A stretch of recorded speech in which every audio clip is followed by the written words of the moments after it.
제가 예전에 한국에서 사역을 할 그때에 청년부를 지도한 적이 있었습니다. 그때 이제 그 여름 행사로 낙도 선교회를 간 적이 있었습니다. 전라도에 있는 어느 지역에 있는 그 어느 섬에 들어가서 그 주변 섬들과 같이 있는 데 돌아다니면서 현지 교회와 함께 아이들을 위해서 여름 성경학교를 열고 또 노방전도를 하고 그렇게 시간을 보낸 적이 있었습니다. 그래 같이 갔던 저희 청년들이 여름 성경학교 준비를 하는 그 모습을 보시던 목사님께서 제게 손전사님 지금 부르는 저 찬양은 여기서 부르면 안 됩니다 라고 말씀을 하셨습니다. 찬양 가운데 금지곡이 있답니다. 그래서 제가 깜짝 놀라서 네 하고 물었더니 이 찬양은 여기서 부르면 절대 안 되는 찬양입니다. 빼야 됩니다 하고 말씀하신 그 찬양이 바람 불어도 괜찮아요 라는 찬양입니다. 아마 들어보신 분이 있으신지 모르겠습니다. 가사가 바람 불어도 괜찮아요 괜찮아요 괜찮아요 파도 일어도 괜찮아요 나는 괜찮아요 바람을 만드신 하나님 파도를 만드신 하나님 주님 내 안에 계시니까 나는 괜찮아요 이런 찬양이었습니다. 애들 굉장히 좋아하는 찬양이었거든요. 근데 저희 서울교회에서는 굉장히 인기 찬양 가운데 하나였는데 거기선 금지곡이랍니다. 1년 내내 배를 타고 바다를 나가는 어부들에게 이 바람은 무서움의 대상이잖아요. 그래서 예로부터 좋은 날씨를 주시고 고기를 많이 잡게 풍어를 가고 만선을 하게 해달라고 용왕에게 제사를 지내는 사람들이 그 어부들이잖아요. 근데 그 자녀들이 교회 가서 바람 불어도 괜찮아요 이 찬양을 불러서 배워서 오니까 집에서 와서 막 불러대는가 교회 가서 막 항의를 했더랍니다. 애들을 교회 안 보냈다고 하는 그런 일도 생겼더랍니다. 그래서 어촌에 가면 바람 불어도 괜찮아요는 부르면 안 된답니다. 그 유명한 찬양이 오늘 우리가 이 본문을 배경으로 해서 지은 찬양입니다. 그래서 저는 종종 이 본문 읽을 때마다 그 생각이 납니다. 그때 그 섬에서 그런 일이 있었지 생각납니다. 풍랑을 잔잔하게 하신 이 예수님에 대한 기사는 마태복음 8장에도 나타나고요. 마가복음 4장에도 기록이 되어 있습니다. 오늘 저는 우리가 지금 누가복음 연구하니까 누가복음 내용을 중심으로 해서 다른 복음서와 함께 그 내용들을 살펴보려고 합니다.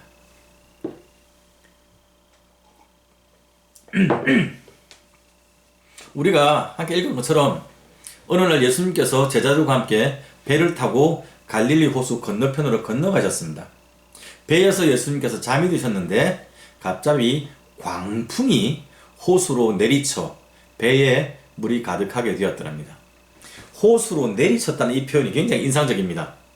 갈릴리 호수 주변에 있던 산들로부터 바람이 골짜기를 타고 호수로 내려오는 겁니다. 그러니까 평온했던 이 호수에 갑자기 풍랑이 생기는 돌풍이 생기는 일이 종종 있었더랍니다. 그런데 그 바람이 얼마나 강력했던지 미친 듯이 부는 바람입니다. 광풍이라고 그렇게 표현을 합니다. Furious Storm 뭐 이런 식으로 영어는 번역을 하고 있더라고요. Furious. 굉장히 사나운 바람입니다. 그래서 배를 몰던 제자들이 배를 제대로 항해를 하지 못할 만큼 손을 쓰지 못할 만큼 강력한 바람이 불어닥쳤습니다. 예상하지 못한 돌발 변수가 생긴 겁니다. 그냥 안전하게 그냥 건너편으로 가면 될 줄 알았는데 갑자기 돌풍이 불었습니다. 마가복음을 보면요. 물결이 배에 부딪혀 들어가서 배에 가득하게 됐더랍니다.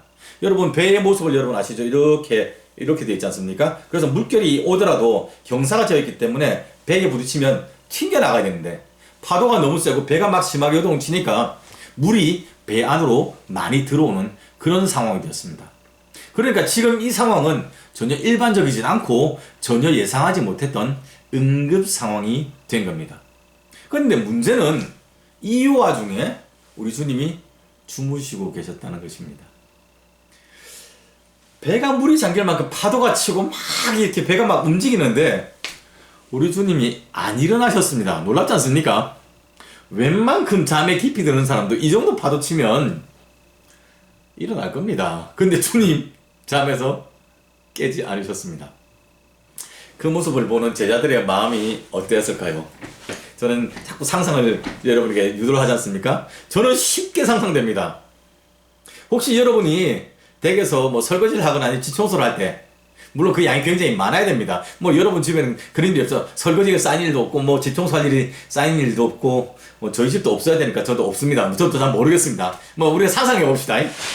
근데 여러분이 막 이렇게 뭐 많은 일들을, 집안일을 하려고 하는데, 여러분의 배우자가, 사랑하는 배우자가, 그리고 사랑스러운 자녀들이 소파에 누워서 혹은 침대에 누워서 아니면 식탁이나 탁자에 앉아서 뒹굴뒹굴 하고 있으면서 손 하나 까딱하지 않거나, 아니면 귀에 귓구녕에 이어폰을 꽂고, 네, 혼자 오락하면서 막 소리 지르고 웃고 있는 그 모습을 보고 여러분은 혼자서 막 일을 해야 되는 상황이 되면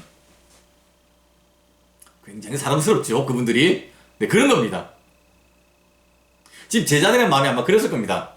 아니, 나는 이렇게 힘든데 어찌 인간이 돼서 이렇게 도와주지 않고 왜 저렇게 가만히 있지? 네. 나를 사랑한다고 하더니, 나에게 결혼하면 손에 물 한 방울 안 묻히게 해준다더니, 그 모든 사랑은 다 거짓이었나 하는, 그 사람이, 나를 향한 그 사람의 사랑이 참된가 거짓인가를 묻게 되는 근원적인 질문을 하게 되는, 네, 그런 상황을 우리가 직면하게 되잖아요. 제자들도 지금 그런 상황이었습니다. 선생님으로 따라다녔는데 지금 오늘 본문의 표현대로 주여 우리가 죽겠나이다 하고 죽는 만큼 두려운 상황인데 주님이 안 일어나시니까 그 꼴 보기 좋지 않았습니다. 그래서 주님을 깨운 겁니다. 마태복음에서는요, 주여 구원하소서 우리가 죽겠나이다 라고 표현하고 있고요, 마가복음에서는 선생님 우리가 죽게 된 것을 돌보지 아니하시나이까 라고 표현을 합니다. 마태가 훨씬 더 은혜롭게 표현을 하고 있습니다.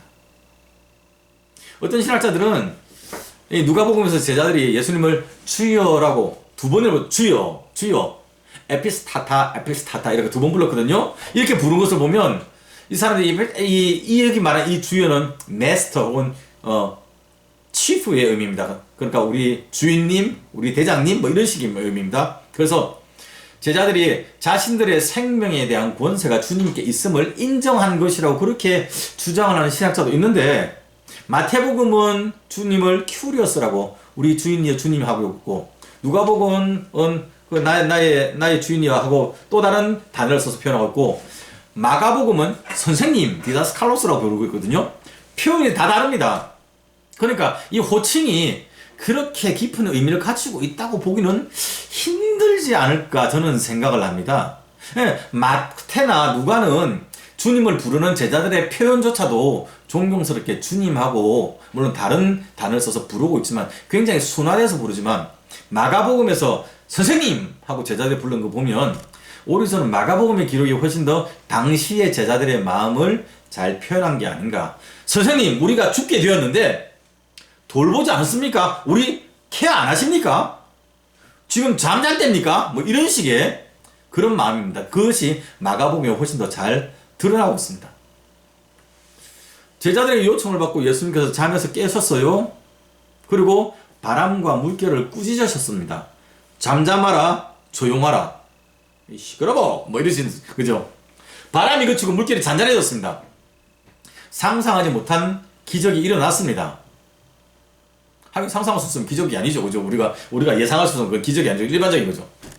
근데 여러분 생각해보세요. 방금까지 중내사내하며 파도와 싸웠던 제자들이 주님 벌떡 일어나가지고 찌그러져, 시끄러워 한마디 말씀하시니 잠잠해져 버렸으니 얼마나 당황했을까요? 그보다 더 당황스러운 것은 주님께서 제자들을 둘러보시면서 책망을 하신 겁니다. 너희 믿음이 어디 있느냐? 마태복음에서는 어찌하여 무서워하느냐, 믿음이 작은 자들아 라고 그렇게 표현을 하고 있고요, 마가복음에서는 어찌하여 이렇게 무서워하였느냐, 너희가 어찌 믿음이 없느냐라고 말씀하셨더랍니다. 자, 표현이 어떤 정도는 좀 순화됐고 어떤 정도는 좀 독하게 말씀하셨지만, 너희 믿음이 어디 있느냐 주님께서 묻는 게 그겁니다. 여러분, 이게 믿음의 문제입니까? 제자들은 주님께서 배에서 주무시는 동안에 배를 운행하며 이 태풍이 광풍 미친듯이 부는 바람 가운데서도 살아남기 위해서 치열하게 노력했습니다. 그러는 동안 우리 주님 좀 팩트 체크를 하자면 아무것도 하신 게 없습니다. 격려해 주신 적도 없고 힘내라 힘, 화이팅 화이팅 이런 말씀 안 하셨습니다. 아니면 얘들아 배를 이렇게 몰아라고 조언도 안 해주셨습니다. 그냥 잤습니다. 주무셨습니다. 잤다는 표현보다 주무셨다는 표현이 좀 더 경건하겠네요. 주님 주무셨습니다. 풍랑을 잠잠하게 하신 이후에도 제자들을 보면서 아이고 이 물 봐라 얼마나 고생이 많아노 애썼다 격려 안 하셨습니다. 대뜸 하신 말씀 너희 믿음이 어디 있느냐. 쉽게 말하면 내 눈에 너희 믿음 안 보인다.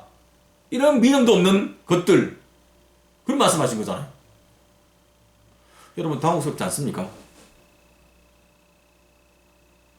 제자들로서는요 이 광풍 가운데서 살아남는 이 생존에 관한 문제였거든요.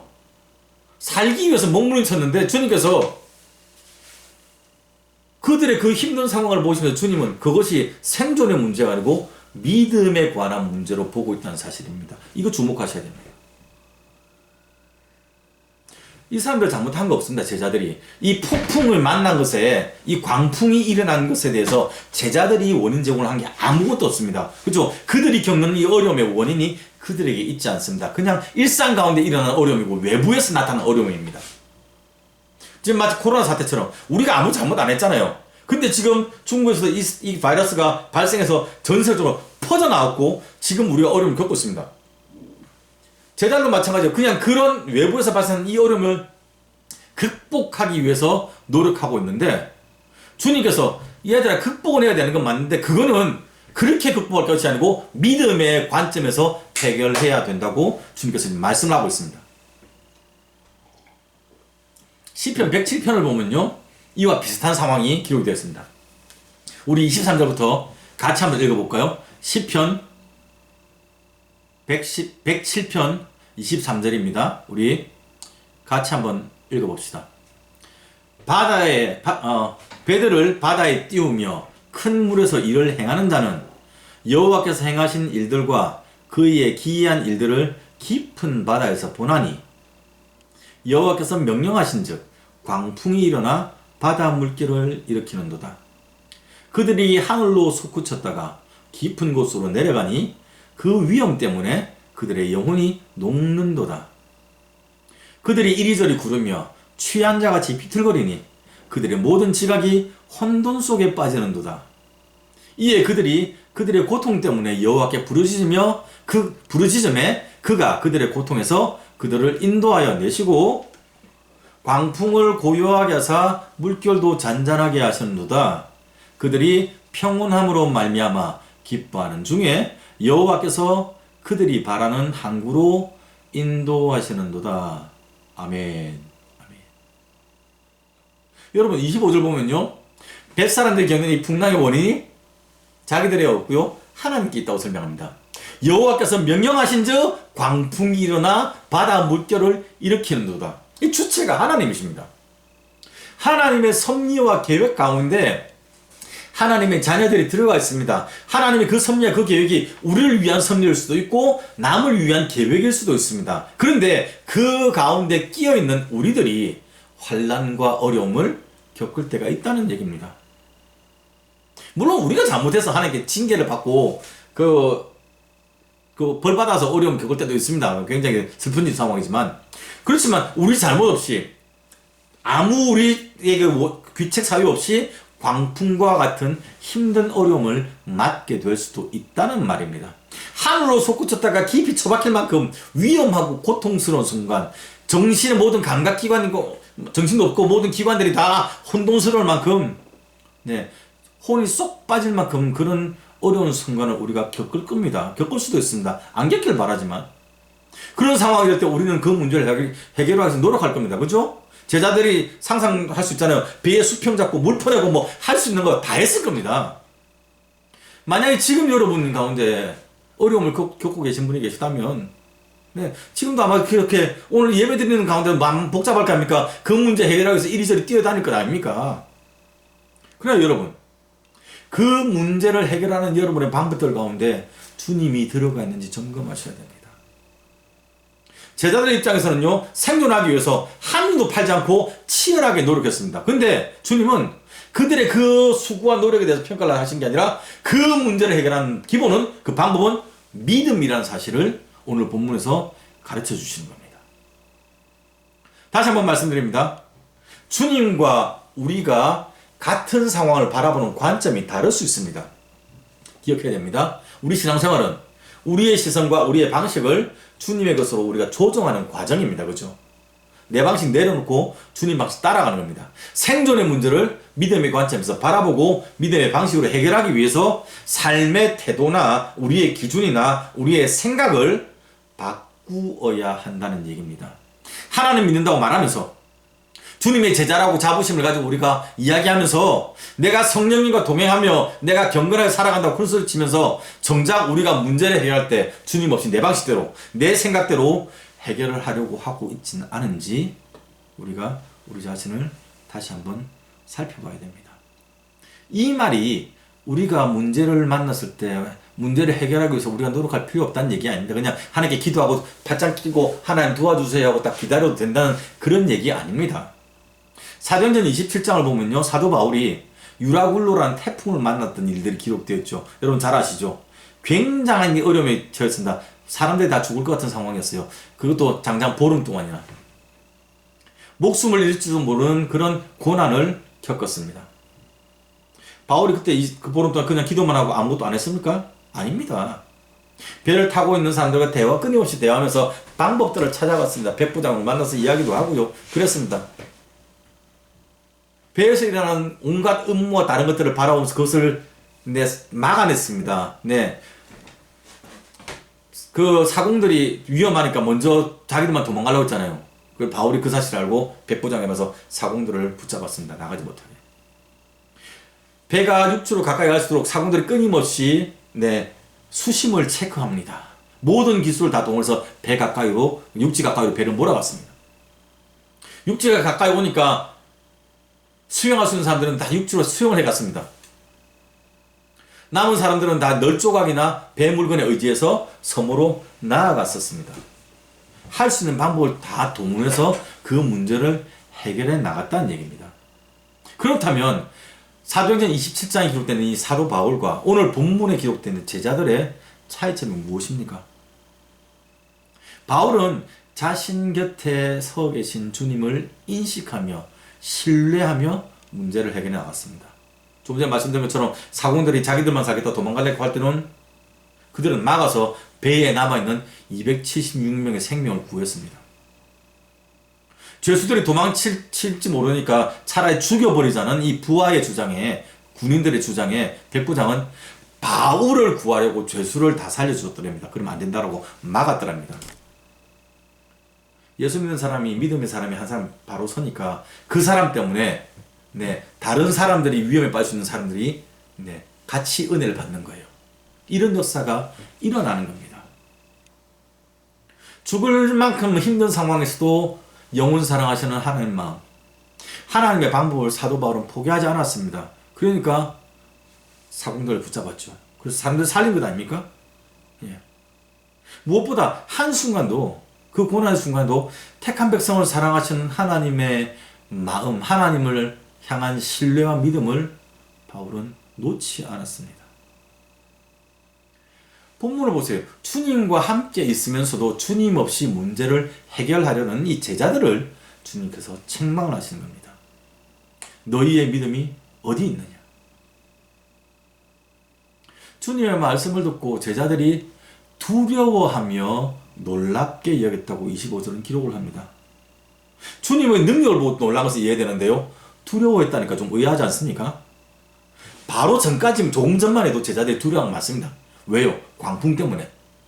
자기들 앞에 있는 어려움 때문에 두려워했습니다. 그 어려움이 배 가운데 물을 막 채우면서 자기들이 잠겨가고 파손될 것 같으니까 죽을 것 같으니까 두려워했습니다. 근데 지금은 그거 끝났잖아요. 풍랑이 잠잠해졌는데 두려워했습니다. 왜요? 로버트 글리라는 신학자는 이 두려움을요, 경건한 두려움이라는 그 표현을 쓰고 있습니다. 네. 우리가 한글 성경에 경외함 있죠. 네. Respect and fear입니다. 하나님을 존중하며 하나님을 쉽게 여기지 않으며 두려워하는 겁니다. 하나님 앞에 서 있는 존재로서 하나님의 인재를 우리가 인식하게 될 때 가지게 될 수 있는 두려움입니다. 기억해야 돼요. 우리가 하나님 앞에 서 있는 존재. 우리 앞에 있는 문제보다 더 크고 위대하고 능력 있으신 주님과 함께 동행하는 존재라는 사실을 기억하며 그분을 존중하며 두려워하며 감사하며 신뢰하며 우리가 살아갈 수 있기를 바랍니다. 코로나 사태가 길어지면서 스트레스를 많이 받고 있습니다. 일상생활 가운데서도 예상하지 못한 문제들이 툭툭 튀어나옵니다. 그러니까 온탑오버예요. 그러니까 이 문제를 해결하고 나서 다른 문제가 생길 때도 있고요. 아니면 이 문제를 해결하기 힘들어 죽겠는데 이것마저 죽을 것 같은데 그 어려운 고난 위에 또 다른 역경이 찾아와서 우리를 지치게 만들기도 합니다. 살아남기 위해서 처절하게 지금 이제 몸부림치고 고생하는 여러분들에게 하나님께서 피할 길을 열어주시기를 제가 바라고 기도를 하고 있습니다. 시편의 107편인 것처럼 여러분이 바라는 안전한 항구로 하나님께서 기쁨과 평안 가운데 여러분을 인도해 주시기를 바랍니다. 그런데 오늘 이 본문을 읽으면서 우리는 하나님의 은혜를 구한 동시에 우리 자신을 점검할 수 있어야 됩니다. 지금 우리가 하는 결정이, 지금 우리가 하는 방법이 믿음의 방법인지, 내가 지금 하는 이 행동과 이 생각과 이 결정이 하나님의 마음을 가지고 잃어버린 영혼을 살리는 방법인지 점검해야 됩니다. 성탄절의식이 있잖아요. 하나님께서 우리와 하나님 사이에 막힌 담을 헐기 위해서, 화목하기 위해서 예수님을 보내셨습니다. 주님께서 피값으로 하나님과 우리 사이를 화목시키셨잖아요. 회복되는 절기가 은혜의 절기입니다. 뭐 장식하는 거 중요합니다. 선물 나누는 거 중요합니다. 그것보다 더 중요한 것은 하나님의 사랑이 우리와 하나님 사이에, 하나님의 사랑이 우리와 우리 가족 사이에, 우리와 우리 이웃 사이에, 우리 주변 사람들에게 흘러넘쳐서 그들과 사이에 있는 막힌 담이 깨어지는 것, 깨어진 관계가 회복되는 것, 이것이 은혜의 절기에 우리가 사모하고 우리가 추구해야 될 하나님의 역사하심을 보입니다. 오늘 저는 얼마나 감사한지 모르겠어요. 여러분이 기쁜 마음으로 참여해서 근데 한 통 걸려온 이 전화에 여러분이 시간을 들여서 선물을 구하고 교회가 가져다 주셔가지고 오늘 우리가 전달하게 되는 겁니다.